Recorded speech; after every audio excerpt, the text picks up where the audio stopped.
Assalamu alaikum wa rahmatullahi wa barakatuh. Al-Khatheeb Al-Baghdadi, edited by Adil Salahi. Ahmad ibn Ali ibn Tabi, who is better known as Al-Khatheeb Al-Baghdadi, was born in Guzia, a town in Hijaz, in 392 after Hijrah, corresponding roughly to 1002 Common Era. But he grew up in Darjijan, a large village to the southwest of Baghdad, where his father was the Imam who led the prayers and addressed the congregation on Fridays for over 20 years. This tells us that Al-Khatheeb was brought up in a family of learning. He showed much promise at an early age. Indeed, he learned the Quran and its different methods of recitation at an early age. When he was 14, he began a study of Hadith under a number of scholars, many of whom were resident in Baghdad. But he was also keen to study under visiting scholars. Baghdad was still a center that attracted numerous scholars from all over the Muslim world. Al-Khatheeb Al-Baghdadi was keen to learn from them their books and obtained the certification of many of these scholars. They had a large number of books which they were able to teach, and Al-Khatheeb Al-Baghdadi was keen to obtain these books. He would borrow books to copy them in his own fine handwriting. That enabled him to have one of the largest private libraries of his time. Al-Khatheeb Al-Baghdadi did not confine himself to the great opportunity life in Baghdad offered him to pursue his studies. He started to travel to nearby cities and villages to meet scholars and learn from them. When he was 20, he traveled to the two other seats of learning in Iraq, Kufa and Basra. But even then, he was keen to achieve what is better and more varied in education. So he traveled in 415 to Naisapur, which was renowned as a center of research and intellectual pursuit, as well as Azadabad, Hamdan, Sawa and Arai. 4 years later, he started on another journey to the east, when he traveled to Isfahan, where he was welcomed by its great scholar Abu Nuaym, who granted him full access to his own books and those of other scholars. Al-Khatheeb Al-Baghdadi settled in Baghdad between 423 and 440, when he wrote some of his books, including the History of Baghdad, his best history book. After 440, Al-Khatheeb Al-Baghdadi traveled several times to Damascus before finally settling there in 451. At the time, he was a recognized top scholar. In Damascus, he was able to organize his own circle in which he taught and to write some of his books. However, his scholarship was not particularly welcomed by the Fatimi rulers, who considered killing him. But one of the Alawi nobility covered him with his own protection. The Fatimi, who were Shia, could not refuse to honor this protection. Nevertheless, Al-Khatheeb Al-Baghdadi decided to travel from there to Shur in Lebanon in 459. He stayed there until 462, when he went back to Baghdad, visiting Tripoli and Aleppo on his way. Now, back in Baghdad at the age of 70, Al-Khatheeb Al-Baghdadi steered away from the established school. He had his own circle in Al-Mansur Mosque and also taught in his own home. This was partly due to his desire to spare himself any involvement in controversial issues.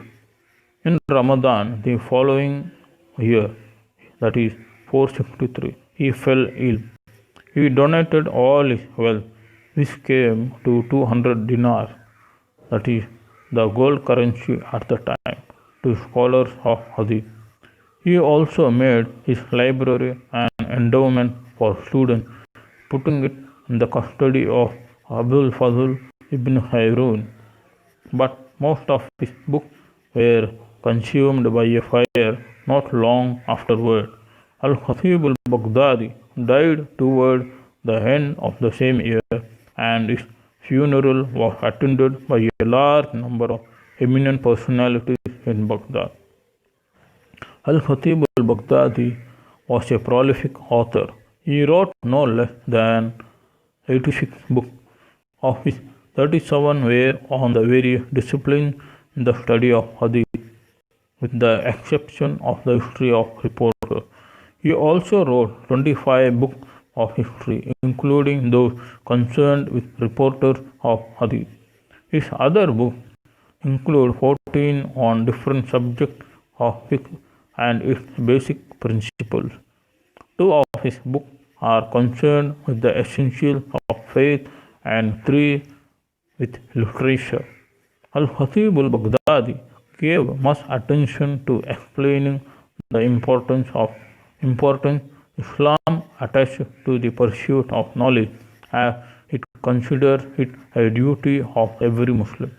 In his book Travel for Learning Hadith, Al-Khatheeb Al-Baghdadi explains that efforts made in pursuit of Hadith learning and meeting scholars of Hadith are well rewarded, as they represent fulfillment of an Islamic duty.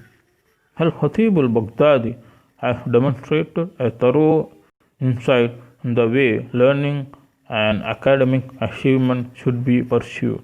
He made it clear that it is important to start early in life because what is learned when one is young remains well engraved in one's mind. Moreover, if one leaves learning until one is a grown up, it is often the case that one might feel embarrassed to learn from a scholar who is younger than one. That leads to abandoning the attempt to seek knowledge. It is important, as Al-Khatheeb Al-Baghdadi makes clear, to study the Hadith thoroughly in order to be able to ascertain its meaning and its application to questions that people may have or experience. When a scholar of Hadith studies fiqh, he spares himself the criticism that he lacks in-depth understanding. Hence, scholars of Hadith should allocate some of their time to understanding and acquiring a broader scope in Islamic discipline. They must not be mere records. While it is important to commit certain matters to memory, such as the Quran and the text of Hadith, studying the meaning of these and the acquisition of a good insight in them is essential. Al-Khatheeb Al-Baghdadi was able to acquire a vast amount of knowledge and to study in depth various disciplines.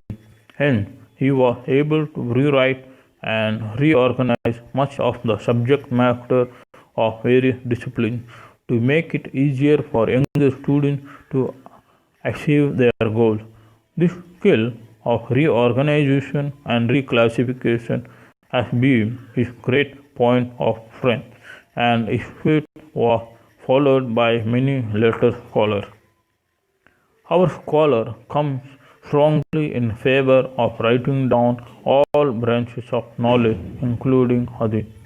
In his book on this point, Taqeed Ul-Ilm, he reconciles the Hadith, which allow the writing down of the Prophet's statements and those which order Muslims not to write anything of what the Prophet said.